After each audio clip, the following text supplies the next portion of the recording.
22 फरवरी को चंडीगढ़ में आंदोलनकारी किसान और केंद्र के बीच छठे चरण की बैठक हुई। इस बैठक में किसानों ने केंद्रीय मंत्री शिवराज सिंह चौहान के सामने डेटा पेश कर अपनी मांग को पूरा करने की मांग की, लेकिन सरकार ने इस डेटा पर सवाल उठाए, जिससे किसान नाराज हो गए। तो आखिर क्या कुछ हुआ इस बैठक में, जानने के लिए देखिए ये रिपोर्ट। 1 साल से ज्यादा समय से आंदोलन कर रहे किसानों की मांग को मोदी सरकार हल करती नहीं दिखाई दे रही। आंदोलनकारी किसानों और केंद्र के बीच चंडीगढ़ में हुई छठी मीटिंग में भी कोई हल नहीं निकला। 2.5 घंटे चली मीटिंग में किसान एमएसपी की गारंटी की मांग पर अड़े रहे। बैठक में किसानों ने न्यूनतम समर्थन मूल्य पर सभी फसलों को खरीदने की गारंटी देने की मांग बरकरार रखी और डेटा देते हुए इस मांग को पूरा करने योग्य बताया।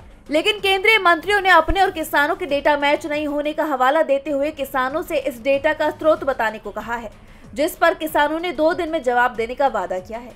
इसके बाद अगली बैठक में चर्चा करने का फैसला लिया गया। हालांकि अगली बैठक को लेकर ही दोनों पक्षों में सहमति बनती नहीं दिख रही थी। केंद्रीय मंत्री अगली बैठक 22 मार्च को रखना चाहते थे, लेकिन किसान इसके लिए तैयार नहीं थे। काफी चर्चा के बाद 19 मार्च को मीटिंग करने का फैसला किया गया। उधर किसानों का 25 फरवरी को दिल्ली कूच का प्रोग्राम है। किसान नेता सरवन सिंह बंधे ने कहा था कि अगर मीटिंग में हल नहीं निकला तो दिल्ली कूच होगा। किसान इसे लेकर जल्द ही फैसला ले सकते हैं।